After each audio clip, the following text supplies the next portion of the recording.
약 1400년 전 건국 초기 물라카는 작은 항구에 불과했습니다.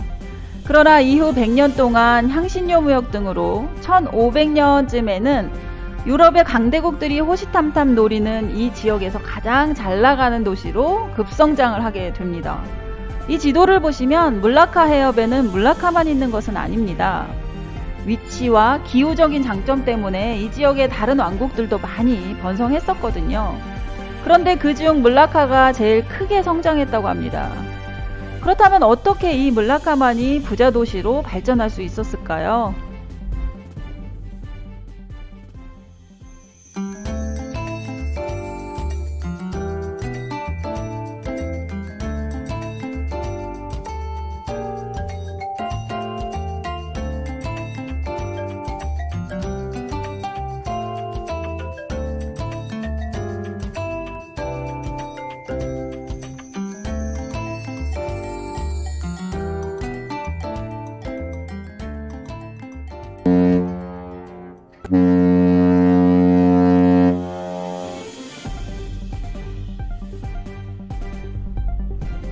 안녕하세요. 여러분은 지금 랄랄라와 말레이시아 역사 투어에 함께하고 계십니다. 물라카 왕국은 약 1400년경 해상무역 왕국인 스리비자야의 왕자 파라미스와라가 건국한 나라입니다. 물라카는 인도양과 태평양을 이어주는 가장 빠른 바닷길이었고 또 몬순바람이 교차하는 곳에 자리 잡고 있다는 이점이 있었습니다. 그러나 이런 조건들을 제외하고도 물라카가 중개무역으로 그렇게 큰 성공을 거둘 수 있었던 세 가지 정도 다른 이유들이 있었는데요. 첫 번째로는 경험 많고 뛰어난 왕이 있었기 때문이고요. 두 번째로는 주된 무역 품목이었던 향신료의 활발한 거래와 가격 폭등을 들 수 있겠고요. 세 번째로는 이슬람을 국교로 받아들였기 때문이라고 볼 수 있겠습니다. 오늘은 첫 번째로 초대왕인 파라미스와라의 수완과 이곳 물라카 항구의 무역 행정 체계에 대한 이야기입니다.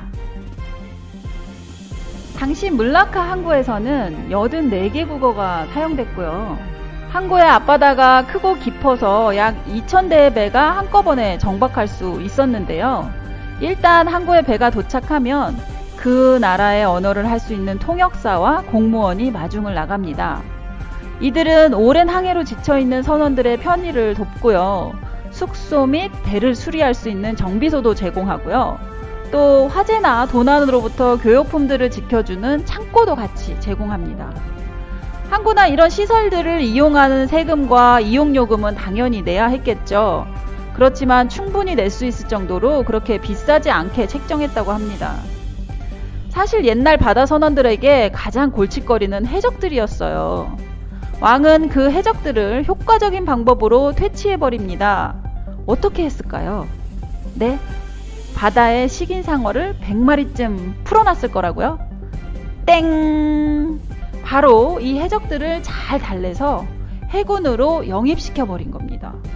해군력도 키우고 해적도 없애고 일석이조를 노린 노련함이 돋보입니다. 뿐만 아니라 인도로 향하던 당시 이름난 탐험가였던 중국 명나라의 정화장군이 물라카에 들렀었는데 이때 이 파라미스와라는 중국과 국교를 수립합니다. 그러면서 물라카는 이제 중국의 막강한 해군력을 더해서 나라 안팎으로 치안을 더욱 강화하게 되는 거죠. 몬순에 맞춰서 배가 들어오는 12월에서 3월 또 5월에서 9월이 가장 바쁜 성수기였고요. 주로 향신료를 거래했고 이 밖에도 실크와 보석, 도자기, 면직물 등등 다양한 물품이 거래됐습니다. 자, 어떻습니까? 여러분들이 아라비안 나이트에 나오는 상인이라면 적당한 세금에 해적도 없고 중국과도 친한 물라카에서 향신료도 거래하고 이곳에 맞춤형 원스톱 서비스도 받아보실 생각이 있으십니까? 저는 싫습니다만 그 아라비안 나이트 그 동네 어느 동굴 앞에서 열려라 참깨 하면 금화가 죄송합니다. 자, 다음 시간에는 향신료 무역에 대한 이야기입니다. 도대체 후추 같은 향신료가 왜 그리 비싸게 거래됐는지, 이 향신료로 인해 무슨 일이 일어났는지 물라카를 중심으로 이야기해 드릴게요.